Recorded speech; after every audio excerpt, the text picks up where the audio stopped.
আসসালামু আলাইকুম, সবাই কেমন আছেন? আশা করছি সবাই ভালো আছেন। এটা হচ্ছে যে কাচ্চি বিরিয়ানি রান্না করছে আমার দুলাভাই। অনেকবার ফোন দিতেছিল যে তাড়াতাড়ি আসো। এই দেখেন কাচ্চিটা কিন্তু অনেক মজা হয়েছিল, দেখতে লোভনীয় লাগতেছে আর খাইতেও অনেক মজা হয়েছে। আর আমার দুলাভাই কিন্তু সব রকমের রান্না করতে পারে। আর হচ্ছে যে মাংস, গরুর মাংস মানে এইসব সে অনেক ভালো করে রান্না করতে পারে। দেখেন কাচ্চিটা দেখতে অনেক ভালো লাগতেছে আর খাইতেও কিন্তু মজা হয়েছিল। আর যে কোনো বিরিয়ানিতে হচ্ছে যে আমি আলু দিতে বলি, কারণ আলু না দিলে আমার বিরিয়ানি খাইতে ইচ্ছা করে না।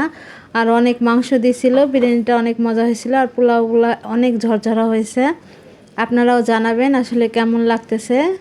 আপনারা তো খাইতে পারবেন না, দেখে বলবেন যে কেমন হয়েছে।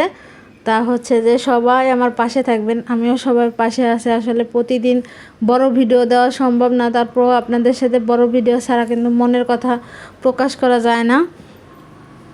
দেখেন আমি হচ্ছে পোলাওগুলো আপনাদের দেখাইতেছিলাম। এটা হইতেছে যে বাসমতি চাল, আর পোলাওগুলো কিন্তু অনেক ঝরঝরা হয়েছে, এটাই আমি আপনাদের দেখাচ্ছিলাম।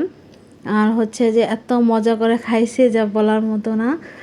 আর আপনাদের খাওয়াইতে পারতেছি না, আপনাদের শুধু দেখাইতেছি, দেখতেই পারতেছেন অনেক কিন্তু ভালো লাগতেছে দেখে। যাই হোক, যে যেখান থেকে ভিডিও দেখতেছেন সবাই আমার পাশে থাকবেন, আমিও সবার পাশে আছি। আর এইটা হইতেছে আমার বোন, আবার আমার আপা দুলাভাই দুজনেই কিন্তু রান্না করতে পারে সুন্দর। এটা হইতেছে আমার আপা হইতেছে দেখেন বড় মাছ ঝোল করছিল। এটা হইতেছে আনাজ বলে, কেউ কেউ হচ্ছে সিসিঙ্গা বলে, আমরা হচ্ছে আনাজ বলি। এই সবজিটা দিয়ে আর আলু দিয়ে বড় মাছ ঝোল করছে, খাইতে কিন্তু অনেক মজা হয়েছে। আর দেখেন, আর বড় যে কোনো বড় মাছ দেখবেন আপনারা ঝোল করবেন, জিরার গুঁড়া দিবেন, এগুলা দিলে কিন্তু তরকারিটা অন্যরকম স্বাদ হয়। আর এখানে আছে ছোট মাছের চচ্চড়ি, এই দেখেন।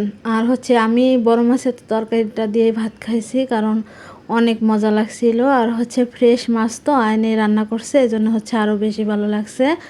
আর হচ্ছে এখন দেখেন এই যে ঝালমুড়ি মাখাইতেছিলাম আমরা সবাই মিলে। আর হইতেছে দেখেন কুচি কুচি করে একবারে শসা কাটে দেওয়া হয়েছে। তারপর হইতেছে যে এখানে টমেটো টমেটো শসা ছাড়া কিন্তু ঝালমুড়ি ভালো লাগে না। আর হইতেছে কত মজা করে মাখাইতেছিলাম, আর ঝালমুড়িটা এত মজা হয়েছিল আমি এখন ভয়েস দিতে যাই, আমার খাইতে ইচ্ছা করতেছে। এই দেখেন কি সুন্দর হয়েছে। আগে হচ্ছে যে আমি মানে আলাদা করে চানাচুরটা ভালো করে মাখাই নিয়েছি, পেঁয়াজ তারপরে কাঁচামরিচ এগুলা দিয়ে। তারপর হচ্ছে আমি মাখাই নিয়ে তারপর হচ্ছে যে সরিষার তেল দিছি।